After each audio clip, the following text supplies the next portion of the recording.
এর নবীর আশিকের দল, এই যুবক ভুলিয়া যাও না, আজকে তোমার সম্মানের পিছনে কারণ, আজকে তোমার ইজ্জতের পিছনে কারণ, আজকে তোমার চাকরির পিছনে কারণ একমাত্র তোমার মা। তুমি জানো না, তুমি তো রাতের বেলা ঘুমাও, এরে সন্তান তোমার ওই মা যায় নামাজের মুসাল্লায় বসিয়া হাত দুইটা আল্লাহর কাছে তুলিয়া চোখের পানি ছাড়িয়া ডাক দেয়া কয়, ও দয়ার মালিক, আমার এই সন্তানটাকে আপনি কবুল করিয়া নেন, আল্লাহ দুনিয়ার সমস্ত বিপদ থেকে আপনি রক্ষা করেন। মা চোখের পানি ফেলায়া সন্তানের জন্য দোয়া করে। আর আমার নবী বলেন, কোন মা বাবা যদি সন্তানের জন্য দোয়া করে, আল্লাহ সাথে সাথে ওই মা বাবার দোয়া কবুল করে নেয়। জোরে কোন সুবহানাল্লাহ। এর নবীর আশিকের দল, আমার আজকে সফলতার পেছনে কারণ হলো আমার মায়ের দোয়া। অথচ কপাল পোড়া সন্তান, আজকে এমন সন্তান দেখা যায় যেই সন্তান মাকে কষ্ট দেয়, ঠিক না ব্যাটিং? জোরে কোন। এরে যুবক, মাকে আঘাত করে এমন সন্তান আছে না নাই? ওরে তুই যখন গর্ভে এসেছিস, তোর মার কি পরিমাণ কষ্ট। 2 মাস 3 মাস যখন তোর বয়স, তখন থেকে মার খাইতে পারে না, নিতে পারে না, ঠিক মতো চলতে পারে না রে বাবা। এখন মা খাইতে গেলেও পেটের মধ্যে ব্যথা লাগে, মা শুইতে গেলেও ব্যথা লাগে। তোকে পেটের মধ্যে লইয়া তোর মা এত কষ্ট করেছে রে গোলাম। 7 মাস 8 মাস 10 মাস পর মায়ের প্রসব বেদনা উঠে গেছে। এমন আওয়াজ, মার আওয়াজ শুনে পাশের দাদি নানি যারা আছে সবাই ছুটে এসেছে। আম্মা জান এবার ডাক দিয়ে কয়, তোমরা কে কোথায় আছো? আমার প্রাণের স্বামীকে একটু ডাক দাও। প্রাণের স্বামী আমার আব্বা জানকে যখন মায়ের কাছে দেওয়া হয়েছে, মা ডাক দিয়া কয়, ও স্বামী আমার, আমি আজকে এমন একটা অবস্থায় পৌঁছে গেছি, দুনিয়ার নারীরা সন্তান প্রসব করতে যাইয়া কত মা দুনিয়া থেকে বিদায় নেয়। ও স্বামী আমার, একই ছাদের নিচে এত লম্বা সময় ধরে আপনার সঙ্গে কাটিয়েছি, যেমন করে খেদমত করার দরকার করতে পারি নাই। ও স্বামী, আজকে আপনার কাছে আমি মাফ চাই, আমারে মাফ করিয়া দেন। এরে নবীর আশিকের দল, মা জানতো সন্তান প্রসব করতে যায় আমার মৌত হয়ে যাইতে পারে। এরপরেও কত মা দেখেছি, ডাক্তার সাহেব ডাক দেয়া কয়, 2 জনের একজনকে বাঁচাইতে হবে। যদি মাকে বাঁচাইতে চাও, সন্তানকে বাঁচাইতে পারবা না। আর যদি সন্তানকে বাঁচাইতে চাও, মাকে বাঁচাইতে পারবা না। মার কানে যখন এই আওয়াজটা চলে যায়, ওই মা ডাক দেয়া বলে, ও ডাক্তার সাহেব, আপনার কাছে আমি অনুরোধ করে বলতে চাই, আমি মা তো দুনিয়ার স্বাদ খেয়েছি, দুনিয়া আমার জন্য আর প্রয়োজন নাই, আমার মৌত হয়ে যাক, তবুও যেন আমার কলিজার টুকরার কিছু না হয়। এর নবীর আশিকের দল, ওই মাছ যার কবরে, তার অন্তরের মধ্যে কত ব্যথা। এরে বাবা, মার সঙ্গে বেয়াদবি করিস না। মার সঙ্গে বেয়াদবি করলে, বাবার সঙ্গে বেয়াদবি করলে আমার আল্লাহ পর্যন্ত বেজার হয়ে যায়। অতএব যারা মা বাবার সঙ্গে বেয়াদবি করেছো, একটু যাবে আজকে এই মাহফিল শেষে যাওয়ার পর ওই মায়ের কাছে গিয়ে বলবে, মা তোমাকে জীবনে অনেক কষ্ট দিয়েছি রে মা, আজকে তোমার কাছে মাফ চাই, তুমি আমাকে মাফ করিয়া দাও। বাবার কাছে মাফ চাইবে। মা বাবার কাছে কোন সন্তান মাফ চাইলে লজ্জিত হয় না, বরং ওই মা খুশি হয়ে দোয়া করে, ঠিক না বেটি? জোরে কোন।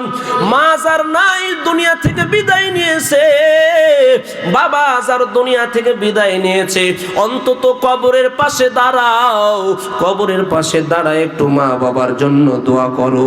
রব্বির হামহুমা কামা রব্বায়ানি সগীরা।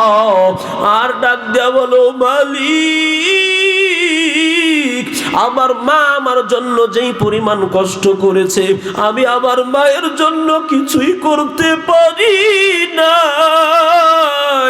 ও আল্লাহ, আজকে মায়ের কবরের পাশে দাঁড়াইলাম, আল্লাহ আমার দোয়ার উসিলা করে মায়ের কবরে আযাব মাফ করিয়া দাও।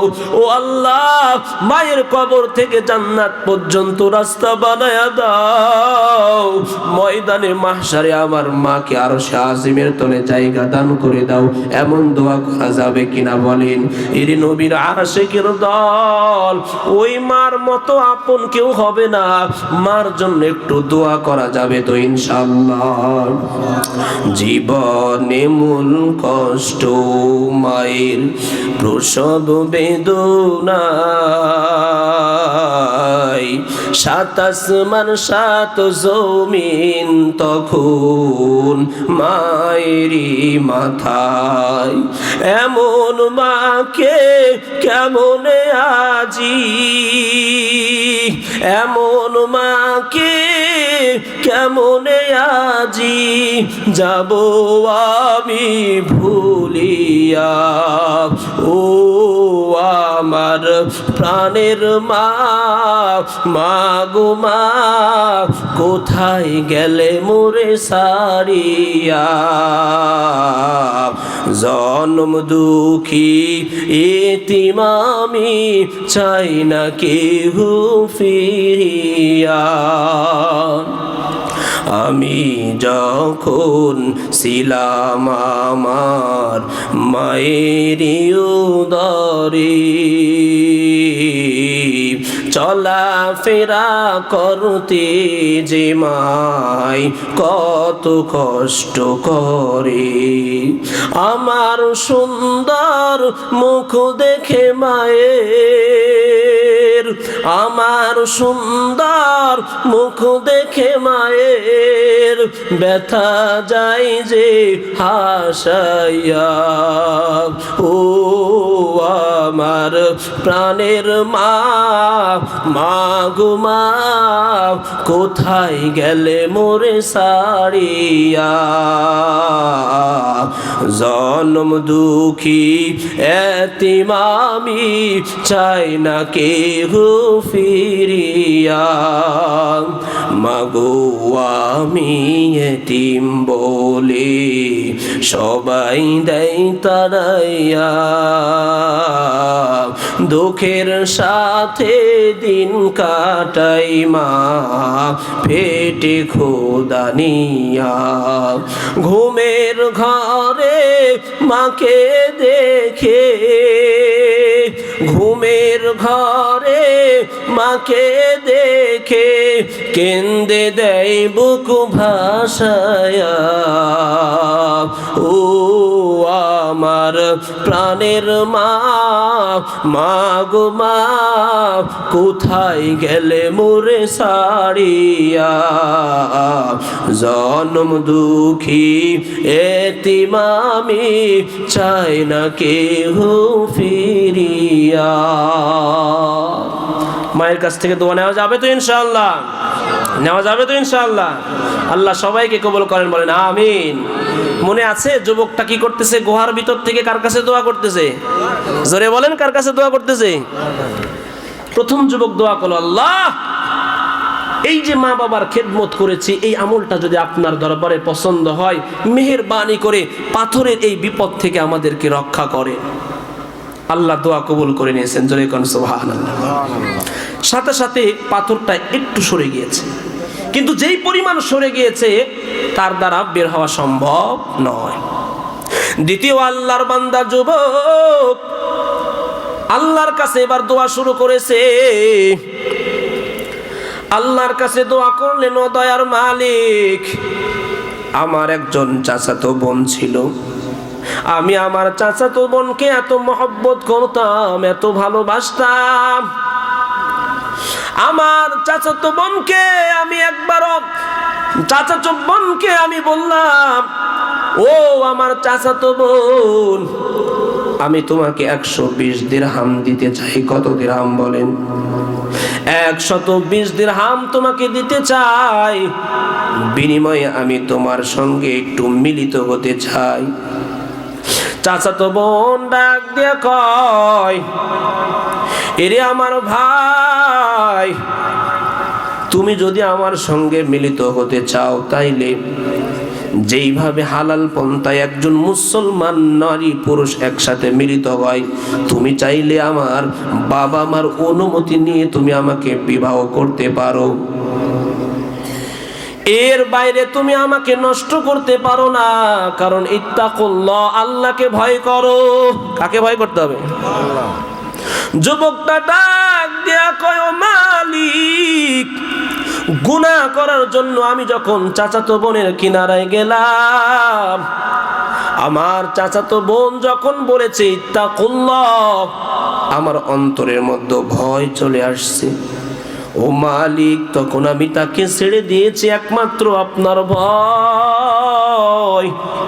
ও আল্লাহ, যদি এইটা একমাত্র আপনার জন্য করে থাকি, মেহেরবানি করে পাথরের বিপদ থেকে আমাদেরকে রক্ষা করে।